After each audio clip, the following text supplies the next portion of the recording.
All right, Femi, what is tip number 3, please?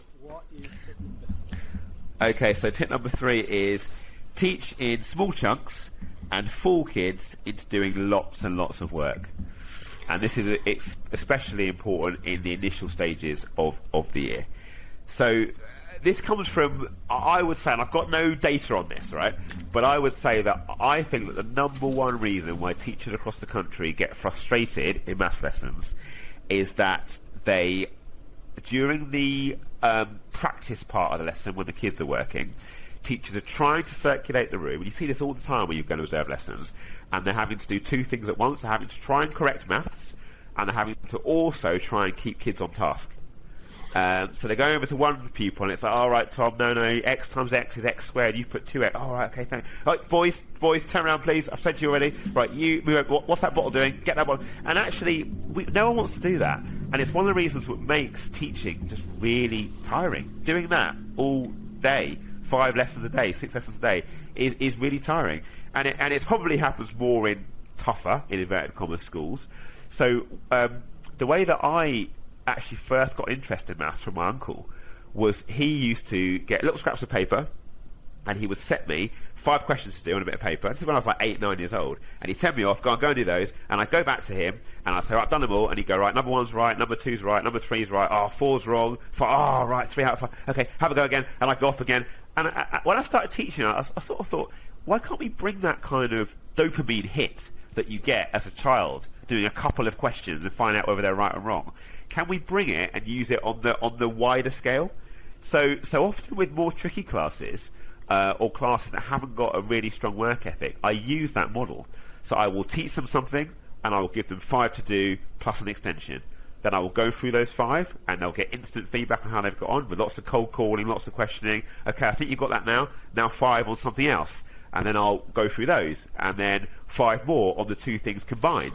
And actually, you can fool pupils into doing lots of work and lots of questions in a lesson by doing it like that, rather than the model that you see a lot of teachers try, which is I'll do 2 on the board, and then on your desk is a sheet, and you've got 40 minutes. Come on, stay on task, please. Come on, what are you doing, guys?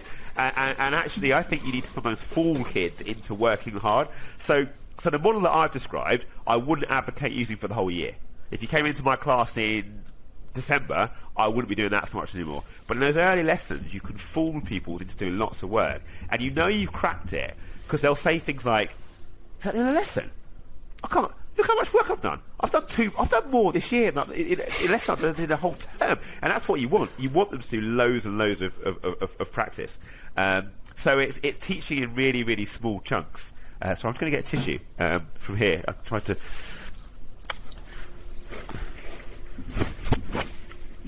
Sorry about that. So it's teaching in really, really small chunks and getting the kids to do lots of work in really small periods rather than in really long periods. You see it a lot in sport, actually. I'm quite into rugby, and a really, really skilled rugby coach will get a group of under-9s or under-12s doing little short drills for 5 minutes, then he'll pull them all in. Right, what did we learn there, guys? Oh, we learned that you've got to spaced out as a team. Right, good. Now you're going to try this. Bring them in. What did you learn here? Oh, I learned that kicking the ball can be really useful to create space. Good. Bring them back in. It's a really good sports method that I think you can bring into the classroom. Oh, this is a really, really good one, this, Femi. So I've a couple of thoughts on this that I'd be interested to get your take on. So I'm very lucky these days. I get to visit loads and loads of schools, and I see some really, really ropey classes. And the approach from the teacher is exactly what you described, the kind of long periods of sustained work, and it's just a car crash. It's an absolute car crash because, as you say, the teacher is just running around the room and so on and so forth. So my advice, I always think, okay, right, well, let's flip this on its head. Let's go for these short, sharp kind of periods of work. Here's some questions. You have a go. Let's feedback and so on. But then a little voice in my head says, well, how are these kids ever going to get to the point where they can do those prolonged periods of focused work? So what does the transition look like for you, Femi? How, if I came to see your class later in the year, how have you got them kind of almost off this model to being able to work for, say, 20 minutes independently? I think that the number one thing there is you've bred a culture of success. People, humans, not just children, humans like doing things that they are succeeding at. So if you've got a high success rate, and I was really, really excited when I first read Rosenshine a couple of years ago, and it talked about a high success rate, because effective teachers have been talking to me about that for years, and it's like, yes, of course, that makes sense.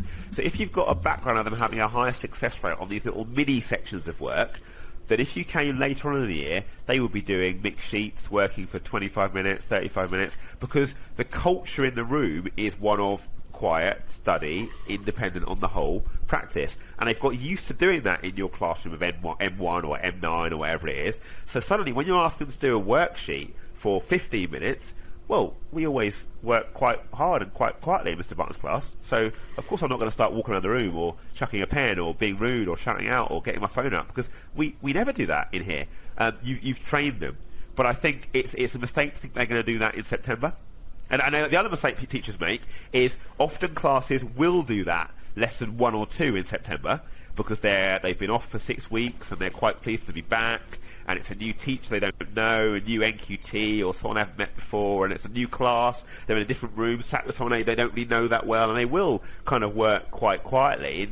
And, I always worry a little bit when you hear teachers come out saying, yeah, those 8s I was told they were quite difficult, but yeah, you can hear a pin drop for the whole hour in there. Well, okay, I hope that when I come back in November or in October, it's going to be the same. So you're breeding success, basically, is the answer to your question. Let me play devil's advocate a little bit here, Femi. Just to say, I think I'm on board with you on this. But is there a danger that we sacrifice depth in those earlier months? Because I love Cal Newport's kind of work on deep work, and this notion that to really get some valuable stuff done, you need this sustained period of focus. And I can see how you're going to get it maybe, January onwards. But how are you going to get the kids, thinking deeply in September if they're only ever doing these short chunks? Well, the short chunks are not necessarily only very brief mini activities. So it's not only, expand to open bracket X plus 3. It can be something deeper, but the key thing to it is it's not for that longer period. So it could be a deeper question. It could be something that involves a little bit more thought. But I would also say that, I by no means get around schools as much as you do. But so often, the number one reason that I would say that pupils are not willing to do deep thought, deep work, as you quite rightly call it, is they haven't got the components in place to do it. So I'll go into lessons in some schools that I visit, and you'll say a kid's trying to do a really deep, difficult for them, trigonometry question of a kite attached to a house, and the kid's holding the string of the kite, and the angle of elevation is 45 degrees, and they want to know, and you'll say to a kid, okay, I get you can't do that, so that's fine, put that to one side. If I just draw a right angle triangle here, just forget about all the kite and all that, how would you find that, how would you label it? Oh yeah, I don't know, I can't. Well, this is why we haven't got the deep thought and the deep work. So I think it can and will come if the components are in place. Got it.